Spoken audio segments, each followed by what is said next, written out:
ഒരു simple ഫാറ്റലർ operation നടത്തിയ ഒരു പേഷ്യന്റിന് പാരാലിസിസ് സംഭവിച്ചാൽ അത് അനസ്തേഷ്യയുടെ കോംപ്ലിക്കേഷൻ അല്ല, അനസ്തെറ്റിസ്റ്റിന്റെ കുഴപ്പം തന്നെയാണ്.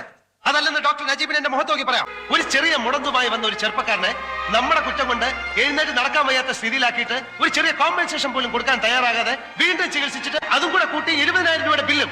കൊള്ളാം, very good, very good doctor. 5 കോടി രൂപയോളം മുതൽ മുടക്കി ഇന്ത്യയിൽ മറ്റൊരു ഹോസ്പിറ്റലും ഇല്ലാത്ത മോസ്റ്റ് മോഡേൺ മെഡിക്കൽ എക്യുപ്മെന്റ്സ് ഇവിടെ ഉള്ളത്.